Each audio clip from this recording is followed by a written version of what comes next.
Vajresh Yadav election నాటికి వచ్చినాం 12 గంటలకు. ఇద్దరు ఎదురుపడ్డాం డ్యామేజింగ్ బోర్డు పల్ల. నేనే పోయినా, వాళ్ళకు ఫ్రెండ్షిప్ తెలియదు, స్నేహం తెలియదు, స్పోర్టీ తెలియదు. ఒక మొండి మనుషులు, ఒక రౌడీ లెక్క పొడిచేస్తా గుర్తేస్తాను. అరే పోటీ ఉండాలి. ఎలక్షన్ అంటే వస్తూనే ఉంటాయి, కొట్లాడుతూనే ఉంటాయి, పోతూనే ఉంటుంది, గెలుస్తూనే ఉంటాం, ఓడిపోతూనే ఉంటాం. అదంతా మామూలే. ఎలక్షన్ మామూలు, ఫ్రెండ్లీ. మనమంతా ఒకనాడు చంద్రయ్య యాదవ్ నేను ఎంపీ నిలబడ్డాయినా, ఎమ్మెల్యే నిలబడ్డాడు తెలుగుదేశంగా. మళ్ళీ ఆయన ఓడిపోయి నేను గెలిచిన. అదే ఫ్రెండ్షిప్ తోటి మొన్న గెలిచిన నా ఎలక్షన్ లా ఎదురుపడ్డం కాగలించుకున్నా. నేనే పోయి కాగలించుకొని చంద్రయ్య నువ్వే తెలుస్తున్నావు అని చెప్పి నా పని ఏంటంటే అప్పటి మనిషికి ఎదుటి మనిషిని కృషి చేసే ప్రాబ్లం. మరి వదిలేసాము తెలిసిందా? ఇప్పుడు గీర పని కూడా కనిపిస్తుంది.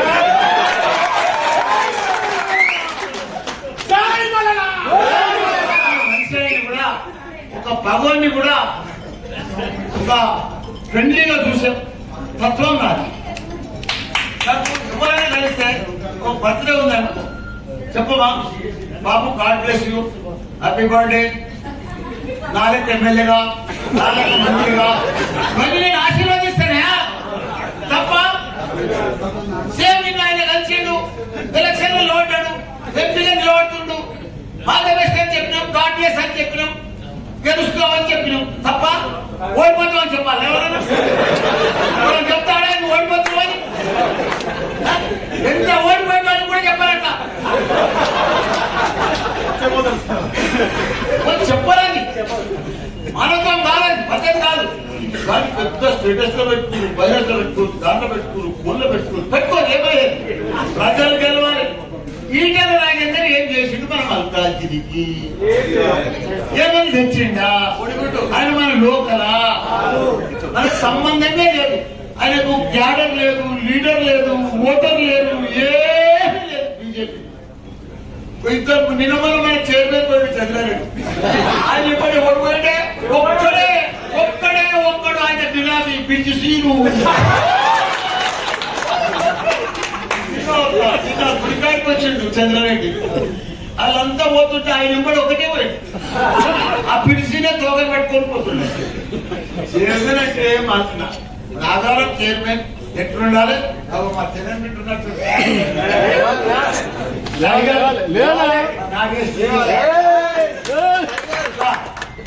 చైర్మన్ పోయినా మేమున్నాం, మేమే చైర్మన్ చెప్పిన గట్టిగా ఉన్నారు. అరే ప్రజలు ఓట్లేసి గెలిపించినా మనకి ఆ సమస్య కాదు. మళ్ళీ రేపు గెలును, రేపు చైర్మన్ గా తెలుస్తుంది. ప్రజలేం జవాబు చెప్తారో చేస్తారు. ప్రజలంతా ఆశామాషి కాదు, ప్రజలేం అమాయకులు కాదు. ప్రజలకు అన్ని తెలుసు. ఎవడు పని చేస్తుండు, ఎవడు డెవలప్ చేస్తుండు, ఎవడు ప్రజలలో ఉన్నాడు, ఎవడు ప్రజల కోసం సహాయం చేస్తాడు. ఇలా నేను, మా కొడుకులు, మా చైర్మన్లు ఒకనాడు మేడ్చల్ ఎట్లుండే, ఈనాడు మేడ్చల్ మల్లారెడ్డి, మేడ్చల్ మల్లారెడ్డి. 7 మున్సిపాలిటీలు ఉంటే 7 చైర్మన్లను గెలిపించిన, 3 కార్పొరేషన్లు ఉంటే 3 మేయర్లను చేసిన, జిల్లా పరిషత్ చైర్మన్ చేసిన, నేనే మార్కెట్ చైర్మన్ చేసిన, గ్రంథాలయ చైర్మన్ చేసిన, 13 మంది చైర్మన్లను మేయర్లను చేసిన, 219 మందిని గెలిపించిన, 61 మంది సర్పంచులు ఉంటే 55 మందిని గెలిపించిన నేను టీఆర్ఎస్ పార్టీ బీఫాన్.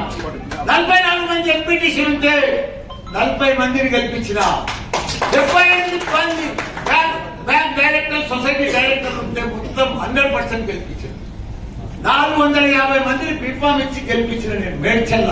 ఇప్పటిదాకా ఒక చరిత్ర తెలంగాణ రాష్ట్రంలో ఎవరు చేయని పని, ఎవరు చేయని క్యాడర్, ఎవరు చేయని లీడర్, ఎవరు చేయని చైర్మన్ నేను గెలిపించిన. అంత కష్టపడి అంతమందిని చేసి ఇదంతా అభివృద్ధి చేసుకుని కేసీఆర్ గారు ఆశీర్వాదంతో, కేటీఆర్ గారు ఆశీర్వాదంతో జవహర్ నగర్ ఎట్లుంటే 200 కోట్ల రూపాయలు పెట్టి అక్కడ రిజర్వాయర్లు తెప్పించినాం, వాటర్ లైన్ ఇచ్చినాం, ఇంటికి నల్లిస్తే 85 కోట్ల కోట్లు నీళ్లు తెచ్చినాం. ఇంటికి నీళ్లు, మురికి నీళ్లు, గప్పు వాసన, వాటర్ లా పొల్యూషన్, ఎయిర్ లా పొల్యూషన్. దాన్ని ఇలా రోడ్ లో పోతే ఆఫీస్ ఓట్లో పోయినట్టుంటే ఆ రోడ్డు జవహర్ నగర్ అది చేసిన మళ్ళా